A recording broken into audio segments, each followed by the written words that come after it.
ચાલો ક્યાં હતા આપણે? પ્રક્રિયાના, તમે કોણ બે શું ના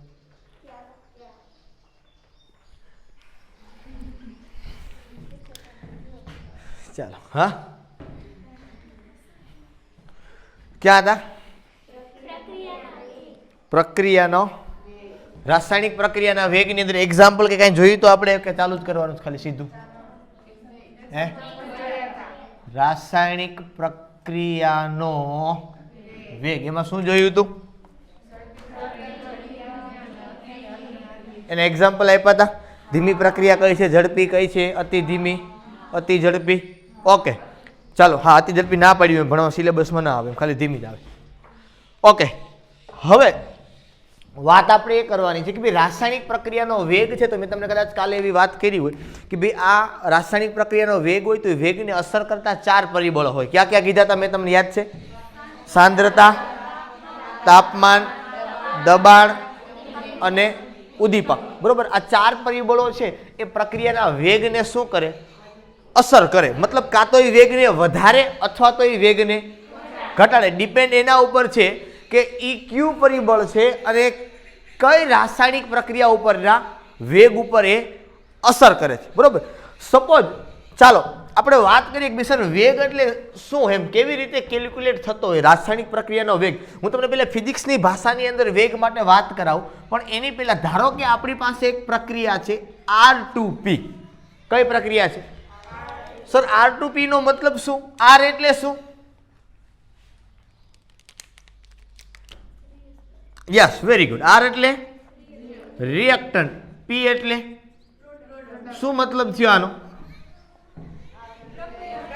પ્રક્રિયકમાંથી.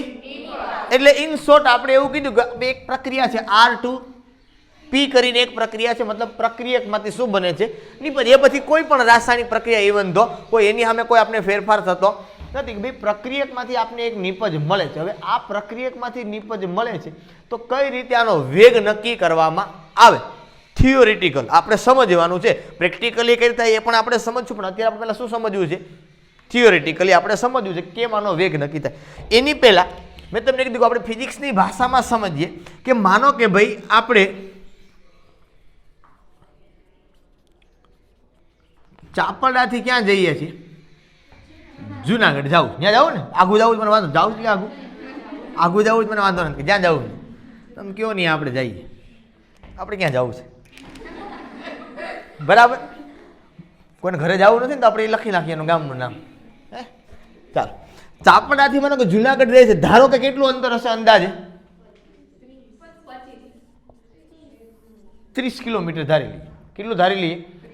એપ્રોક્સિમેટલી. પછી તમારે વધારે ધારવું તો એમ આગળ વહી જાવ. બરોબર, જુનાગઢ ધોરાજી રોડ ઉપર જવું તો એ બાજુ, નહીં આમ બીજે જવું તો એ બાજુ. અંદાજે માનો કે આનો સમય કેટલો સમય લાગશે આપણે જુનાગઢ પહોંચતા? તમે તમારું બાઇક લઈને જાઓ છો, ઓકે, 1 કલાક થાય છે. બરાબર, તો તમારે ઘટાડવું હોય તો ઘટાડી તમારે રીતે, એમાં કાંઈ પ્રશ્ન નથી. હવે તમે સપોઝ વેગ લખવાનો તો વેગ બરાબર એકોર્ડિંગ ટુ ફિઝિક્સ વેગ બરાબર શું થાય? અંતરના છેદમાં. હવે તમે આનો વેગ ફાઇન્ડ કરો છો, બરોબર, કેલ્ક્યુલેટ કરો તો શું કરો? અંતર કેટલું? તો કે ભાઈ 30 કિલોમીટર. માનો કોને મિનિટમાં લખું, મીંડી ગઈ તો શું થઈ ગયું? આ 3/6 એટલે 0.5. રેડી? શું લખાય? કિલોમીટર પર મિનિટ. આપણે મિનિટમાં લખ્યું એટલે શું લખીએ? કિલોમીટર પર મિનિટ. અવર લખ્યો હોય તો શું થાત? આપણે 30 કિલોમીટર પર અવર આવું થાત. બરોબર, ઓકે. હવે જો આનો મતલબ શું થાય? 0.5 કિલોમીટર પર મિનિટ. આનો મતલબ શું થાય? 1 મિનિટની અંદર 0.5 મતલબ અડધો કિલોમીટર અંતર કપાય છે. તમે અથવા તો કાપો છો, તમે જતા હોય જાતે, તો તમે બાઇકની અંદર 1 મિનિટની અંદર અડધો કિલોમીટર અંતર કાપો છો. આ શક્ય છે? હા કે ના? સર એ આધાર એના ઉપર છે કે તમે કઈ રીતે સમજવા માંગો છો, બરોબર. કહેવાનો મારો મતલબ આખો એ છે કે ભાઈ સર હા વધી પણ જાય ઘટી પણ જાય ને કદાચ તમે જુઓ તો આટલું પણ થાય, બરોબર. માનો કે ભાઈ રસ્તો સારો હોય તો અડધો કિલોમીટરના બદલે 1 મિનિટની અંદર કિલોમીટર પણ કપાઈ જાય, રસ્તો સારો હોય તો. જો રસ્તો ખરાબ હોય તો અડધા કિલોમીટરના બદલે એના કરતાં ઓછો 0.5 થાય ને 0.25 થઈ જાય, રસ્તો જો ખરાબ હોય તો. અથવા તો સર આપને ઓછી ફાવતી હોય, આમ થતું હોય ક્યાંક, માનો કે સામેથી ટ્રક આવ્યો, શીખતા હોય તો તમને ખબર સામે ટ્રક આવ્યો, આપણે બીક લાગે અને અત્યારે જ આવવાનું છે, બોલ આપણે પાસે પહોંચ્યા જ્યાં. અને જ્યારે શીખતા હોય ત્યારે આવું જ થાય, જ્યારે શીખતા હોય ત્યારે એવું જ થાય કે આપણે કોકને પાછળ બેસાડ્યા હોય કે કોઈ એવા વ્યક્તિ કે એમ છે કે આપને આવડે છે ને ખરેખર આપને ફૂલ નથી આવડતી, અને ત્યારે જ કોઈ એવી જગ્યા ઉપર આપણે ફસાઈએ કે માંડ માંડ ત્યાંથી બાઇક નીકળે આપણું. આવું થાય જ્યારે શીખતા હોય ત્યારે વધારે પડતું આવી ચિંતા આપણે થાય. શીખતા હોય ત્યારે જનરલી આપણે જોતા હોય, મને ક્યાંક પાર્ક કરવાનું હોય ને આપણે રાખવાની હોય ભાઈ, આજુબાજુ બધી જોઈ લઈએ ફરતી બાજુથી, સરળતાથી નીકળી જાય એમ છે ને આપણાથી. આ પેલો આ કોઈને ખબર ન હોય, આપને એકને જ ખબર હોય, આમ આજુબાજુ બધી જોઈ લઈએ. એ જગ્યા ઉપર આપણે રાખીએ, ભલે તડકે પડ્યું રહીએ પણ એવી રીતે રાખીએ કે જેથી કરીને આપને સરળતા પડે. મને તમે રાઈટ હેન્ડેડ હોય કે લેફ્ટ હેન્ડેડ હોય, રાઈટ હેન્ડેડ હોય તો આપણે એ પ્રમાણે વ્યવસ્થા રાખીએ કે આમ જમણી બાજુ વળાંક વળે ને આપણાથી. તમે જો શીખતા હોય ત્યારે મને રાઈટ હેન્ડેડ હોય તો જમણી બાજુ ફટાફટ વળાંક વળી જાય, પણ લેફ્ટ સાઈડ રાખો ને તો બે વખત આમ જોવું પડે કે જાહે કે નહીં. અને તમારા જનરલી ટેવ હોય પેલા 2-3 વખત પગ આમ કરે પછી ઓલી બાજુ આગળ જાય, બરોબર. એટલે કહેવાનો આખો મતલબ એવો છે કે આ જે વેગ મળે ને એ એપ્રોક્સિમેટ સરેરાશ વેગ તમે જેને કહો, આ વેગ જે મળે એને કયો વેગ કહેવાય? સરેરાશ વેગ કહેવાય, બરોબર. તો આને આપણે આવું લખી શકાય, શું કે R average equal to 0.5 kilometre into minute inverse, બરોબર. સર તમે આર કેમ લખ્યું? તો કે રસાયણ વિજ્ઞાનની અંદર વેગ છે એને રેટ કહેવાય. શું કહેવાય? RATE, ઉંદરવાળો નહીં, બરોબર. શું કહેવાય એને? રેટ કહેવાય. એટલા માટે આર એવરેજ તરીકે આપણે આને આપણી ભાષાની અંદર કહીએ છીએ. આપણે આ રીતે આને દર્શાવીએ કે રેટ આર એવરેજ. કારણ કે તમે જે ફિઝિક્સની અંદર માપતા હતા એ વેગે પછી તમે છેલ્લે લખતા જ હતા કે સરેરાશ વેગ આટલો થાય. કારણ કે આ વેગ છે એ કેવો વેગ છે? સરેરાશ. મને રસ્તો સારો હોય, તમને સારી રીતે બાઇક ચલાવતા આવડતું હોય, પણ બાઇક ખરાબ હોય તો સંભાવના છે ને, બાઇક ખરાબ હોય તો તમે એની એટલી સ્પીડથી ચલાવો નહીં. આપણે મને ક્યારે ટાયર પાછળનું નીકળી જાય કેમ ખબર, બરાબર. અથવા તો માનો કે કોઈ બીજાનું બાઇક હોય ઊંચીનું આપણે લઈ લીધું હોય ને અવાજમાં કંઈક ચેન્જ લાગતો એટલે આપણે ખબર પડે એમાં કંઈક પ્રશ્ન છે, આપણે ખબર ન હોય શું પ્રશ્ન છે એમ, બરોબર. છતાં પણ આપણે કેવું ચલાવીએ ને? ધીમે ચલાવીએ. શા માટે? આપણું છે નહીં, ગામનું માગી આવ્યા છીએ, લાખના 12 થાય આમાં. કારણ કે આપણે ખર્ચો તો આપણે કરવાનો ને, આના કરતાં આપણે જે બસની અંદર જઈએ તો આપણે સરળ પડે, પણ એના બદલે આપણે એક તો લાવ્યા હોય ઊંચીનું, પેટ્રોલ નાખવાનું હોય નહીં આપણે કાંઈ, બરોબર. એમાં ઓકે.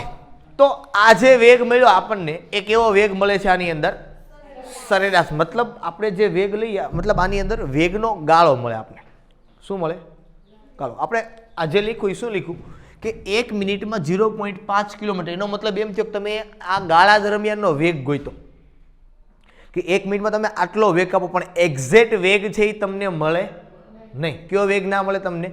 એક્ઝેક્ટ વેગ મળી શકે નહીં. હા, ફાઇન્ડ થાય પણ એ થોડું ઘણું અઘરું છે. આ પ્રમાણે જે તમે આપણે વેગ ગણીએ છીએ એ વેગ આપણે કેવો મળે છે? સરેરાશ વેગ. એટલે શેના વડે દર્શાવાય? R average.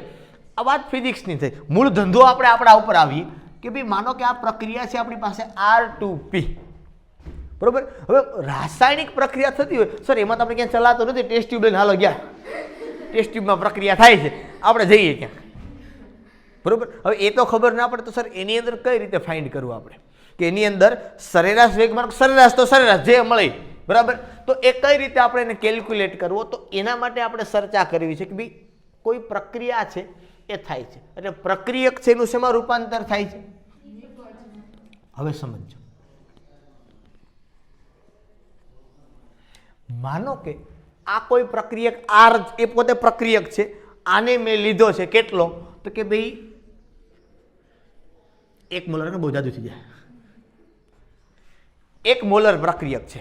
કેટલો છે આ? 1 મોલર પ્રક્રિયક છે, બરોબર. હવે માનો કે એ પ્રક્રિયા આગળ વધે, શરૂઆતમાં 0 સમયે પ્રક્રિયકની સાંદ્રતા કેટલી? 1 મોલર, મતલબ છે એમાં 100% મેક્સિમમ થાય ને, કેટલી થાય? મેક્સિમમ. 0 સમયે નિપજ કેટલી? 0 સમયે નિપજ કેટલી? 0, મતલબ કાંઈ નહીં, નિપજ છે જ નહીં એવું તમે કહી શકો, બરોબર છે. એનો મતલબ એવો છે કે શરૂઆતના સમયની અંદર પ્રક્રિયા, હવે તમે જાતે સમજો કે જેમ જેમ પ્રક્રિયા આગળ વધતી જશે એમ એમ શું થતું જશે? સાંદ્રતાના સંદર્ભમાં કહીએ તો કોની? પ્રક્રિયકની. ન બોલે માને હમ ફરી પહેલેથી.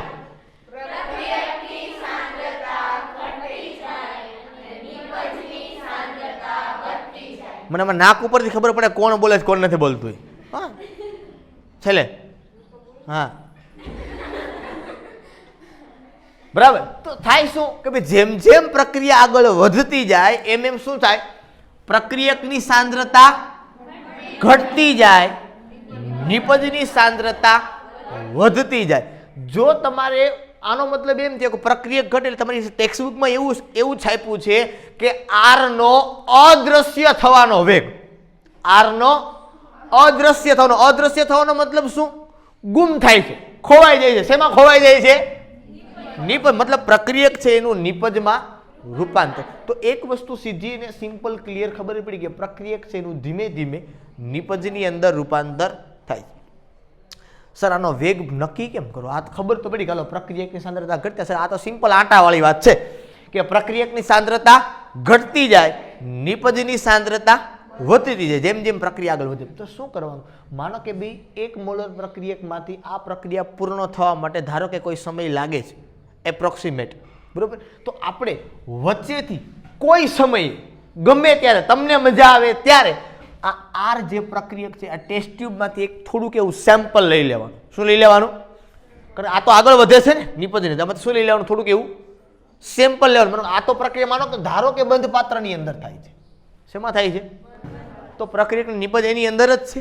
તો તમારે સેમ્પલ લઈ લેવાનું એમાંથી અને પછી જોવાનું કે હવે પ્રક્રિયકની સાંદ્રતા કેટલી થઈ અથવા તો નિપજની સાંદ્રતા કેટલી. બેમાંથી એક તો મળશે ને, હશે તો બે ભેગું જશે, એમાં જેટલું હશે એટલું પણ હશે કેટલું?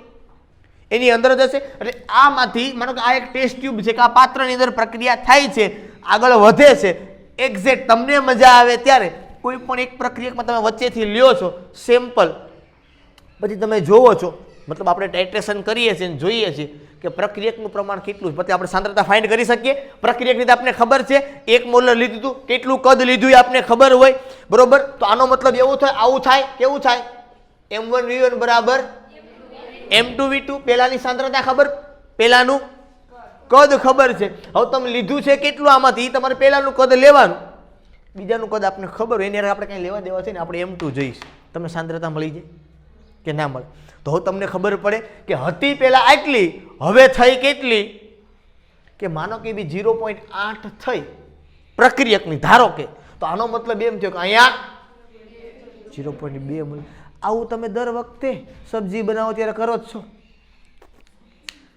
જુઓ ને, ચાખો ને કે બરોબર ગળી ગયું છે કે નહીં. તુરિયું, રીંગણું, બટેટો, ભીંડું જોવો કે ના જોવો તમે કે થયું છે કે નથી થયું બરાબર? આપ શું થાય? હજી એક સીટી કરવી પડશે, રહેવા દે, બસ બંધ કરી દો. બસ એ તમે આ ચેક કરો છો પ્રક્રિયા પૂર્ણ થઈ કે નહીં. તમને ખબર જ છે, આપણે પહેલેથી ખબર હોય, કીધેલું, શીખવેલું હોય, 5 સીટી થાય શાક બની જાય. માનો કે કોઈ કારણોસર સ્ટેટસ બદલીએ છે અને ખબર નથી કેટલી સીટી વાગી ગઈ, બરોબર. તો પછી આપણે શું કરીએ? અંદાજ તો છે કે 3-4 સીટી તો વાગી ગઈ છે, બરોબર છે. પછી આપણે શું કરીએ? જોઈ લઈએ, પ્રેશર કુકર ખોલીએ અને જોઈએ, આમ પછી આમ દબાવીએ ને બરોબર થઈ ગયું છે, વાંધો નથી. એવું લાગે થોડુંક આપણે સાઈડમાં થોડુંક લઈ અને ચાખી લઈએ. બસ તમે ચાખો છો એટલે તમને સાંદ્રતાની ખબર પડે કે નિપજ બની છે કે હજી પ્રક્રિયક જેવું છે, આપણે એમ થાય કે બરોબર હજી નથી, 1 સીટી વધારે થઈ જાય ને, બરાબર. એ પછી ડિપેન્ડ પાછું સિઝનેબલ ઉપર હોય, બરોબર. ચોમાસાની અંદર જો તુરી હોય તો પાણી નાખ્યા વગર શાક કરવાનું હોય, એવું ન હોય? બનાવ્યું નથી, આનો મતલબ એવો સીધો થાય છે કે આપણે કોઈ દિવસે બનાવ્યું નથી, કે આપણે બનાવતા આવડતું નથી. ચોમાસાની અંદર માનો કે તુરિયા હોય ને તેની અંદર ઓલરેડી પાણી વધારે પડતું હોય, એમાં જેને બનાવતા હોય ને હવે આ પાડશે, બરોબર. એટલે એની અંદર નાખવાની જરૂર પડે નહીં. જો તમે નાખો તો પછી શું થાય, તેલ દેખાય નહીં, એને પાણી નકરું શાકથી પાણી વાળું દેખાય, ખબર પડી જાય ઘરે કે આજે કોણે બનાવ્યું છે, બરાબર. ઓકે, આવી આપણે આપણા કામ ઉપર કે આવી રીતે વચ્ચેથી સેમ્પલ લેવાનું, એટલે આપણને ખબર પડે કે પ્રક્રિયા કેટલી પૂર્ણ થઈ છે. આના ઉપર તમને વેગ પણ ધીમે ધીમે ખબર પડે કે ભાઈ આટલામાંથી આટલી, પેલા સાંદ્રતા આટલી હતી એમાંથી કેટલી થઈ, આટલી ઘટી ગઈ છે. પછી તમે એનો વેગ છે એ નક્કી કરી શકો. કેમ કરો એ સમજાવો. શું કરવાનું તો કે 4-5 વખત ટેસ્ટિંગ કરવાનું. 4-5 વખત તમારે જેમ જેમ પ્રક્રિયા આગળ વધે એમ તમારે સાંદ્રતા કાં તો પ્રક્રિયકની અથવા તો નિપજની તમારે શું કરવાનું, વચ્ચે વચ્ચેથી સેમ્પલ લેવાનું, ટાઇટ્રેશન કરવાનું, સાંદ્રતા ફાઇન્ડ કરવાની, એટલે ખબર પડશે. સમય જોવાનો, મારે પહેલું સેમ્પલ તમે 30 મિનિટે લીધું, પાછી 30 મિનિટે બીજું સેમ્પલ લેવાનું, પાછી 30 મિનિટે ત્રીજું સેમ્પલ લેવાનું, પાછી 30 મિનિટે, એમ 5 સેમ્પલ તમારે એવરેજ લેવાના. પછી શું કરવાનું તો કે સાંદ્રતા વિરુદ્ધ કોનો આલેખ દોરવાનો, સમયનો. આ કોના માટે વાત કરું છું, કોની સાંદ્રતા આપણે નક્કી કરીએ છીએ પહેલા, પ્રક્રિયકની, બરોબર. તમે કોઈ પણ નહીં લઈ શકો, નિપજની લો તો પણ ચાલે, એ પ્રમાણે એનું ટાઇટ્રેશન હોય, કારણ કે નિપજ શું બનવાની છે આપણે ખબર જ હોય, બરાબર. ચાલો, તો પહેલી વાત કરો કે 0 સમયે આ જે તમારો પ્રક્રિયક છે એની સાંદ્રતા કેટલી, જેટલી હશે એમાંથી મેક્સિમમ. માનો મેં સપોઝ ધારી હતી 1 મોલર, તમે 10 મોલર ધારો, 100 મોલર ધારો, મેક્સિમમ હશે. જેમ જેમ સમય આગળ વધતો જાય એમ શું થતું જાય, પ્રક્રિયકની સાંદ્રતા ઘટતી જાય છે. તો એનો મતલબ માનો તમને 1 પોઈન્ટ અહીંયા મળ્યું, જેમ આ સમય આગળ વધ્યો ને સાંદ્રતા શું થઈ, માનો કે આ બીજું સેમ્પલ તમને અહીંયા મળ્યું, માનો કે ત્રીજું અહીંયા મળ્યું, ચોથું અહીંયા મળ્યું, પાંચમું અહીંયા. આ ખ્યાલ પડે છે. આ 5-5 ટપકાને જોડો તમે, તો આનો મતલબ શું થાય તો કે આનો મતલબ સર આવો થયો કે આ સાંદ્રતા છે એ ધીમે ધીમે શું થતી જાય છે, ઘટે. આ કોના માટેની વાત કરી મેં, જો આ બિંદુ છે તો અહીંયા આ પ્રક્રિયકની સાંદ્રતા કેટલી હશે, RF, R ફાઇનલ, આ અંતિમ બિંદુની વાત કરી. આ R છે તો આ કેવો છે, I મતલબ ઇનિશિયલ, કે આવું કે ઊંધું થયું, ઊંધું થયું. અહીંયા શું આવે, R I, અહીંયા શું આવે, R F ફાઇનલ, બરોબર. આ શરૂઆતની સાંદ્રતા પ્રક્રિયકની, આ પ્રક્રિયકની અંતિમ સાંદ્રતા. હું પ્રક્રિયક માટે વાત કરું. સેમ માનો તમે હું ભેગું નિપજનું સમજાવું, પછી તમને સમજાવો કે સૂત્ર કેમ થાય. સેમ માનો તમે નિપજ માટે વાત કરતો, શરૂઆતમાં નિપજ કેટલી, જેમ જેમ પ્રક્રિયા આગળ વધતી જશે એમ શું થતું જશે, માનો કે અહીંયા 0.6 થાય, ત્યાં 0.4 થાય, એમ શું થતું જાય, શું વધતું જાય, કોની વધતી જાય, નિપજની સાંદ્રતા. તો આનો આલેખ કંઈક આવો મળશે. આ ખ્યાલ પડે છે. અને પછી કોન્સ્ટન્ટ થઈ જાય, પછી સંતુલનમાં આવી જાય, પછી કેવું થઈ જાય, કોન્સ્ટન્ટ, અચળ થઈ જાય. એટલે આ લખ્યું એ કોના માટે લખ્યું મેં, P માટે. પણ P માટે આ કેવું થાય, આ કેવું થાય, ઇનિશિયલ. માનો કે હું પહેલા પ્રક્રિયક માટે વાત કરું. શેના માટે વાત કરું, પ્રક્રિયક માટે. હવે માનો અહીંયા તમે અંતર લખતા તો એમ જ લખતા ને ભાઈ ચાપરડાથી તમે ક્યાં જાઓ છો, જુનાગઢ. તો આ તમારું કયું બિંદુ થયું, બરોબર છે. તો જનરલી આપણે શું, આપણે વેગ નક્કી કરીએ તો કેમ કરીએ, ફાઇનલ માઇનસ ઇનિશિયલ કરીએ ને, અંતિમ માઇનસ આવું કરીએ ને, બરોબર. તો માનો કે હું લખું અહીંયા શું લખું, પ્રક્રિયકની સાંદ્રતાનો વેગ,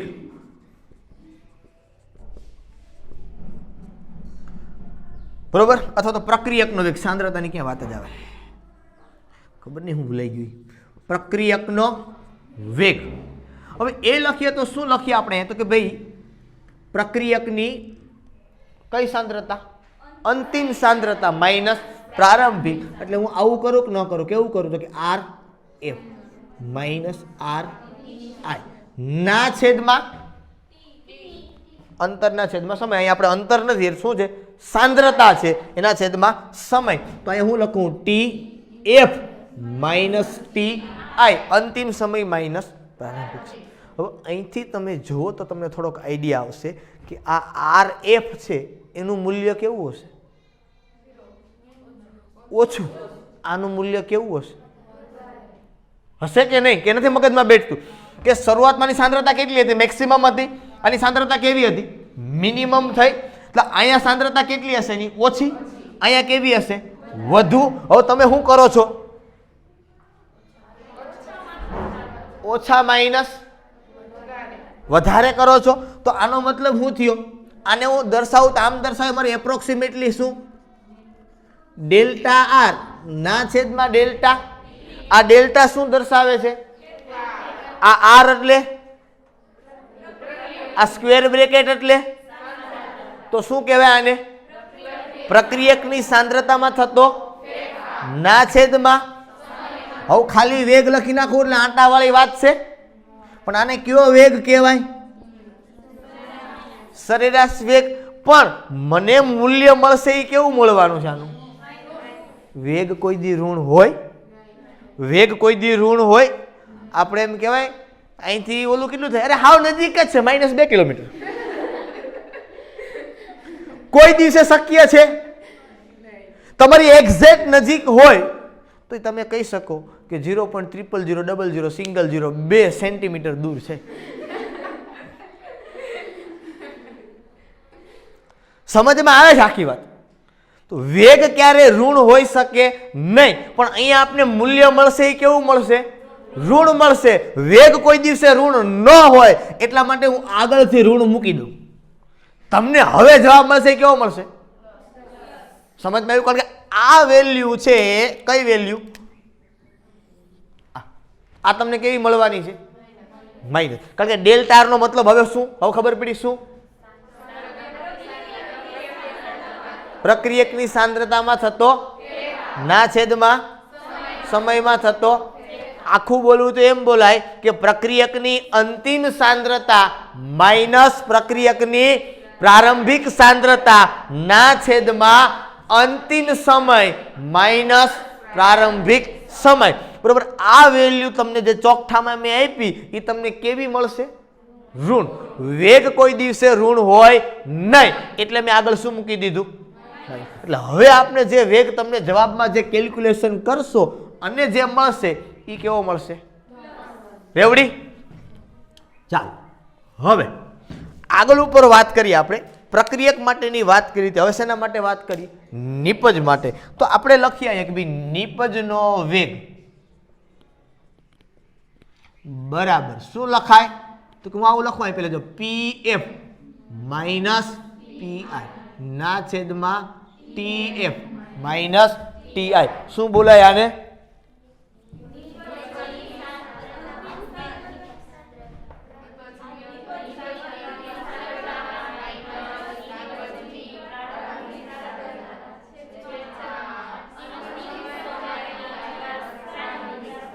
બોલજો. હું ઘણા 10 મિનિટથી સાંભળ્યો જ નથી કંઈ આવું કંઈક હોય એમ.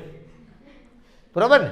કે મને એમ થાય કે આવું કંઈક ભણાવું છે, અંદરથી ફિલિંગ એવી મને આવે એમ થોડી કે હું ભણાવું. બાકી ઓલું હોય ખબર શું કહેવાય? નિપજની અંતિમ સાંદ્રતા માઇનસ નિપજની પ્રારંભિક સાંદ્રતાના છેદમાં અંતિમ સમય માઇનસ પ્રારંભિક સમય. ઇમ્પોર્ટન્ટ સૂત્ર છે, યાદ રાખવાનું છે. ઓકે ચાલો. તો અહીંયા આપણે લખીએ તો શું લખું? તો હવે હું લખું અહીંયા કે નિપજનો આ વેગ થઈ કોનો છે? સરેરાશ વેગ બરાબર ડેલ્ટા પી ના છેદમાં ડેલ્ટા. સર અહીંયા ઋણ આવશે કે નહીં? ચેક કરી લઈએ. શું લખીએ? PF minus PI. અહીંયા સાંદ્રતા કેટલી હશે નિપજની? મેક્સિમમ. અહીંયા મેક્સિમમ માઇનસ મિનિમમ. તો તમને જવાબ કેવો મળશે? પ્લસ. તો અહીંયા કાંઈ હળી કરવાની જરૂરિયાત નથી, જે છે એ બરાબર છે. હવે વેગનો એકમ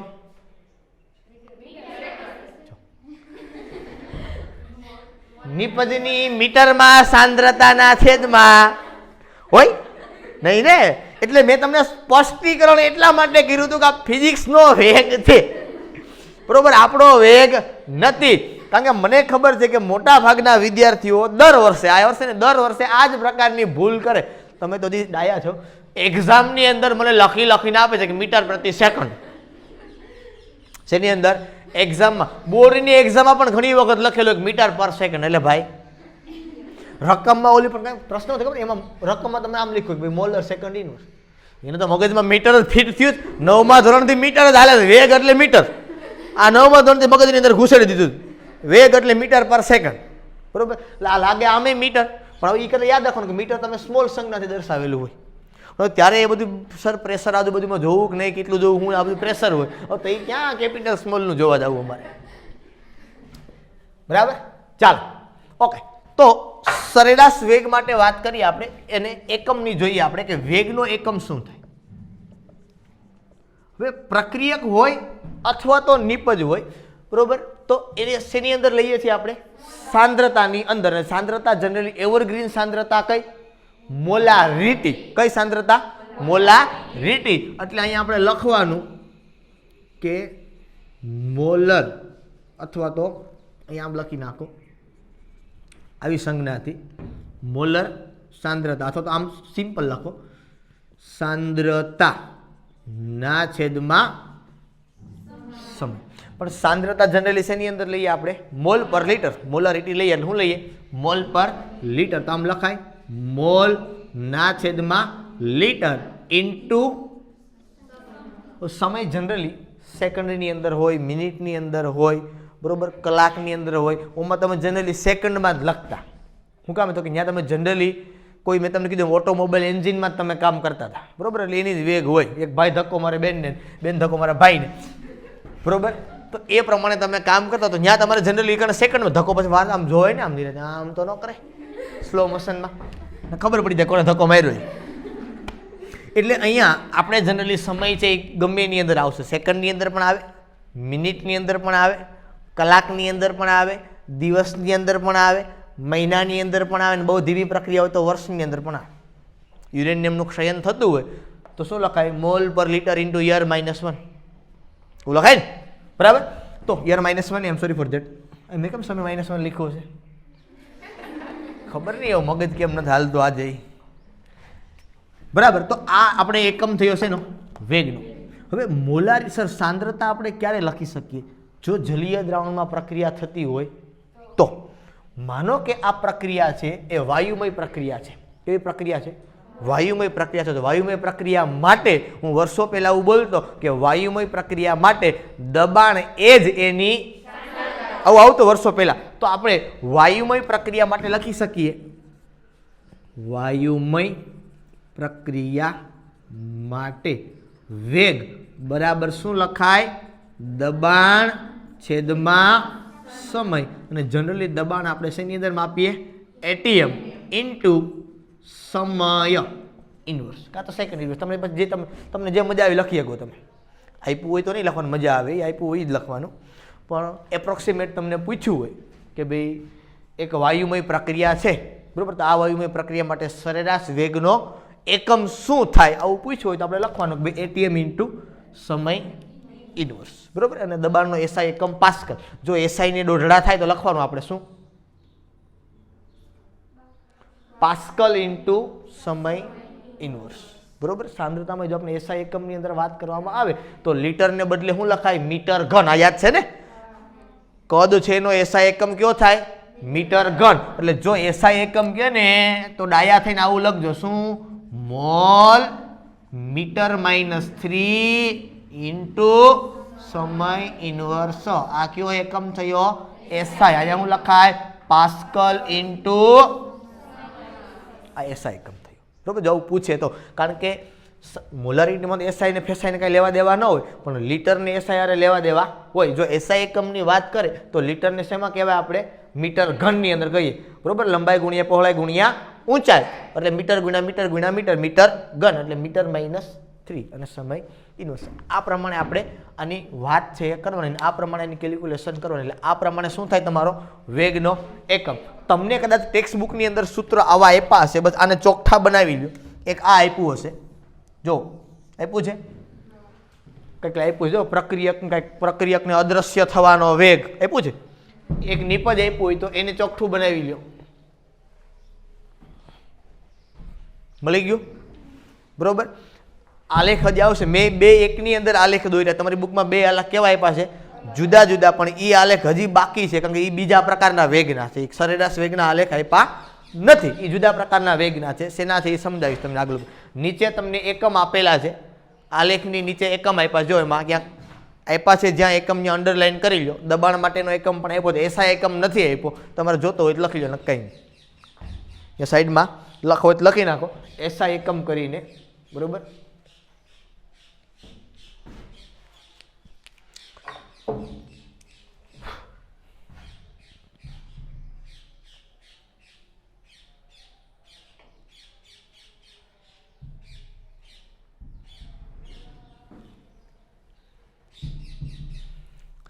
બે ત્રણ છોકરીઓ નવી નથી આવી લગભગ આ વર્ષે, તમને ક્યાં ખબર હોય? લગભગ હજી કોઈ તો નહોતું. તારી તો ખ્યાલ છે. કાલા ક્યારે ને તું જો નામ મને બધું યાદ છે. તમે જો આ કોર્સમાં લગભગ મને બધા મતલબ ચહેરા ઉપરથી ખબર ન પડે કોણ શું છે હિના, પણ નામ ખબર પડી જાય કોણ કોણ છે. દોડિયા નથી આવી હજી? કેમ? હા, મેરેજ ખૂટતા નથી. હજી તો વર્તે કેમ હજી ઓલું કમુળતા નથી હાલતી હજી તો. સમયની માન છે. હાલો અમે ઓનલાઈન ભણાવવા માંડ્યા હતા, આટાણો બી નહોતો ભણાવતો કોઈ દિવસ. લખાઈ ગયું? ઓકે. એક નાનો એવો દાખલો છે, દાખલો જોઈ લઈએ આપણે. આપ્યો દાખલો તમને, વાંચો રકમ. બધા વાંચો એક હારે.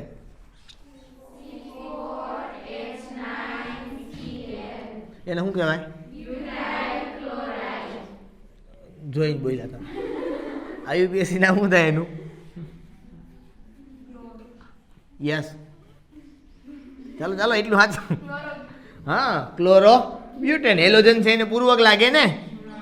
હા, એટલે ખબર પડે કે આમાં કેટલું કટાઈ ગયું છે કે કેટલું બધી તાજું છે.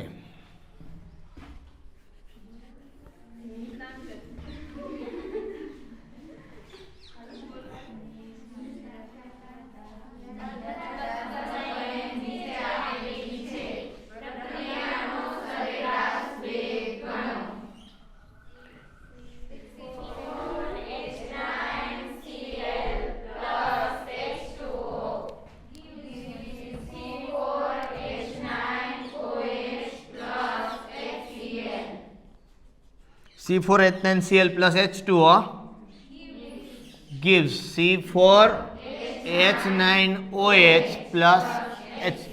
આ પ્રક્રિયા આપણને આપી છે. ક્લોરોબ્યુટેનનું જળ વિભાજન કરે છે, બરોબર, અને એમાંથી આપણને બ્યુટેનોલ મળે છે. OL બ્યુટેનોલ આપણને મળે છે, બરોબર. આ પ્રક્રિયા માટે તમને શું ગોતવાનું કીધું છે? સરેરાશ વેગ છે એ ગોતવાનું કીધું છે. હવે સરેરાશ વેગ કેવી રીતે ગોતવાનું? તો તમને એની અંદર શું આપ્યું છે? બે વસ્તુ આપી છે, સાંદ્રતા પણ આપી છે અને સમય પણ આપ્યો છે, બરોબર. મને લખાવતા જાઓ તમે. સાંદ્રતા પેલા લખતા જઈએ. સાંદ્રતા તમને શેની અંદર આપી છે? મોલારિટીમાં આપી છે. હે? Okay, very good. હાલો બોલતા જાઓ. 0.1 એ પછી પાછળ લખવાનું ન હોય. બીજી હાલો પછી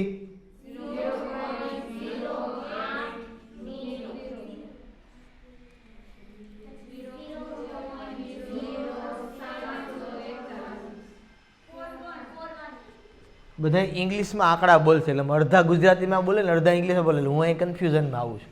ન બોલે ને માં ના. હાલો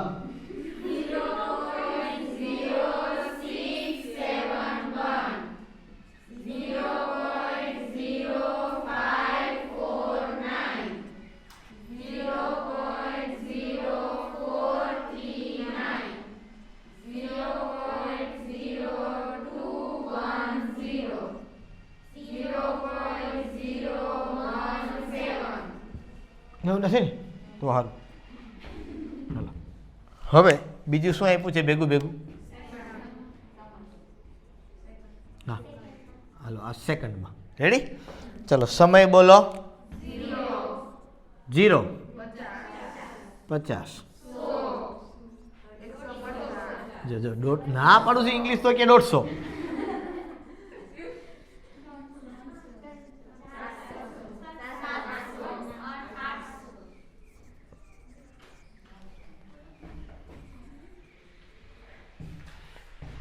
બરોબર. સરેરાશ વેગ લખતા જઈએ. જો અહીંયા હું તમને સામાન્ય રીતે સાઈડમાં સૂત્ર કરાવતો જાઉં. આ સાંદ્રતા કોની આપીશ તમને? ક્લોરોબ્યુટેન. મતલબ પ્રક્રિયાનું નામ જોઈને ખબર પડે. જોવો તમે એનો મતલબ કોની સાંદ્રતા છે?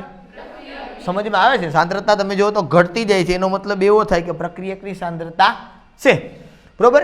સમય વધે તો સમય તો બેની અંદર વધતો જ જાય. બરાબર. ઓકે. આર એવરેજ શું લખીએ આપણે? તો કે ભાઈ minus R F minus R I ના છેદમાં ટીએફ માઇનસ ટી. અહીંયા પણ મેં માઇનસ મૂકી દીધું. શું કામ? તમને જે જવાબ મળશે સીધો એ ઋણ જ મળશે, પણ એને આપણે કેવો લખવાનો છે? સીધો ધન. બરાબર. હાલો પેલું લ્યો, અંતિમ સાંદ્રતા માઇનસ પ્રારંભિક. તો સર અંતિમ કઈ લઈએ? તો કે આ અંતિમ ને આ પ્રારંભિક. સ્ટેપ બાય સ્ટેપ ચાલો. કાઢો કેલ્સી.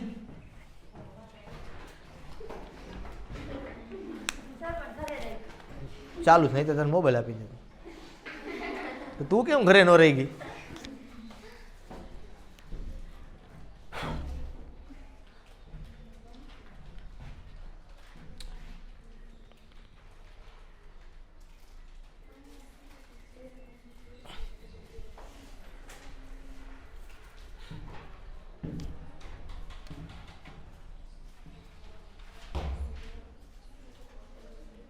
છેદમાં સમય લઈ લ્યો.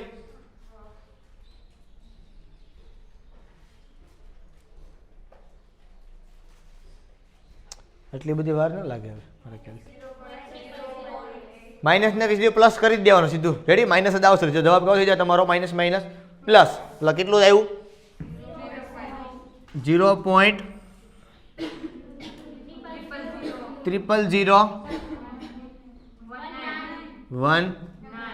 અને આવું લખાય 1.9 ઇન્ટુ 10⁻⁻⁴. રેવડી દેખાય છે ગ્રીન પેનથી? ઓકે ચાલો સેકન્ડ માટે કેલ્ક્યુલેટ કરો. સેકન્ડ માટે શું લઈ લેવાનું પછી? હવે આ લઈ લેવાનું. ચાલો ઝડપથી. ઝડપનું નામ જાદુ.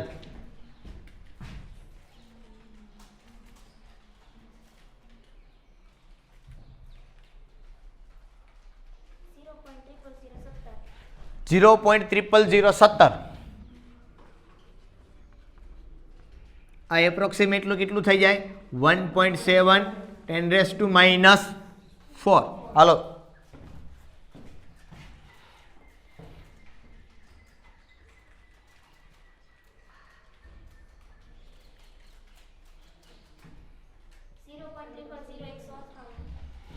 .0000158 એટલે 1.58. રેડી ને? ખબર પડશે આ સાઈડ ડાયરેક્ટ કરવી કે નહીં ખબર પડે? હાલો હાલો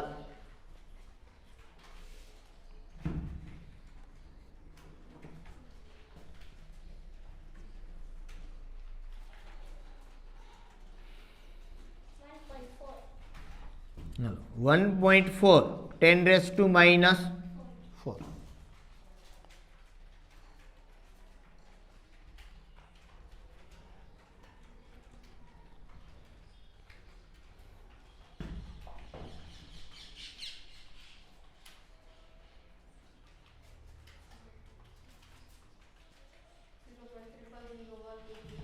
वन टू टू 1.22 10⁻⁴.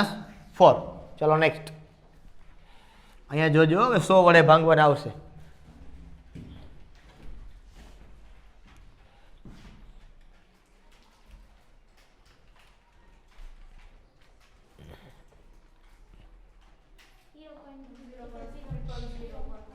.00011 તો 1.1 10⁻⁴. ચાલો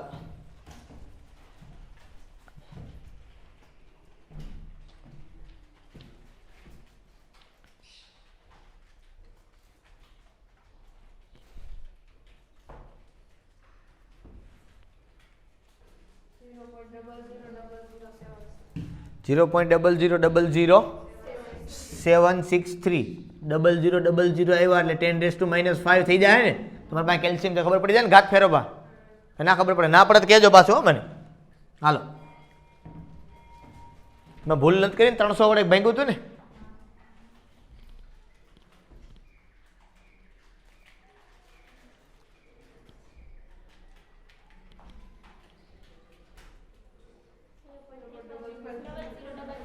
$00,004 તો 4 × 10⁻⁵.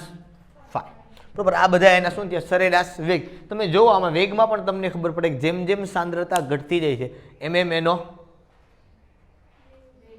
વેગ પણ કેવો થતો જાય છે? ઘટતો જાય છે. બરોબર. આપણે સરેરાશ વેગ ગોતવાનો હતો એનો, અને એનો આપણે સરેરાશ વેગ છે અહીંયા તમારી પાસે, એ આપણે એને કેલ્ક્યુલેટ કરી અને આપણે એને આપ્યો. લખાણ સંબંધિત દાખલાની અંદર જાઓ.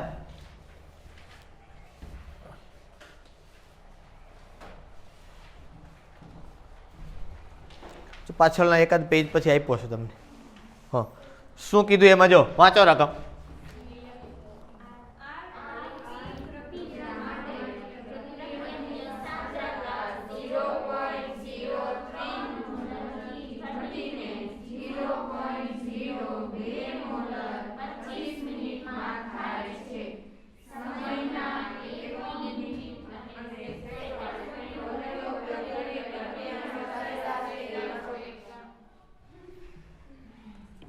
આર એવરેજ ગણવાનો છે. આટલેથી ઘટીને આટલી થાય છે, તો આ શરૂઆતની ને આ અંતિમ.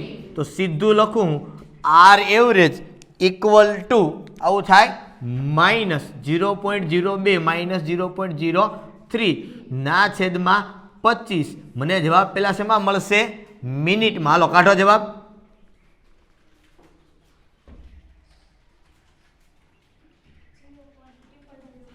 $0.0004 પૂરું. હા, તો આ શેની અંદર આવશે?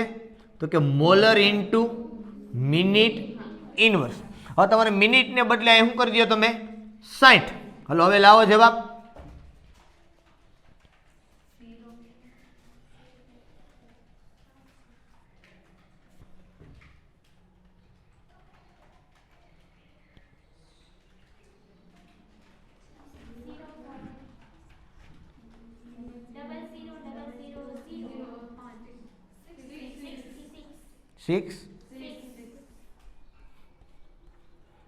આ શેની અંદર મળશે? મોલર ઇન્ટુ ઘાત ફેરવતા આવડશે ને તમને પછી. બરોબર. હવે આ 25 મિનિટ છે એને તમે જો 60 વડે ભાંગી નાખો, 60 વડે તો શું થઈ જાય? કલાક થઈ જાય ને, કે ના ખબર પડે? બરોબર. કરો કેલ્ક્યુલેશન.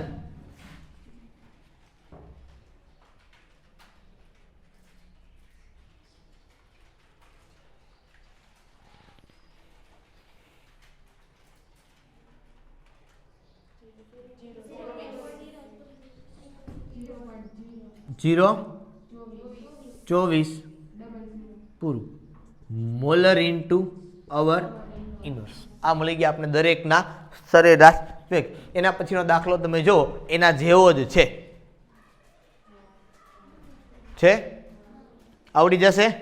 થઈ જશે? ઓકે, ચાલો આજના માટે આપણે અહીં સુધી રાખીએ. બરોબર.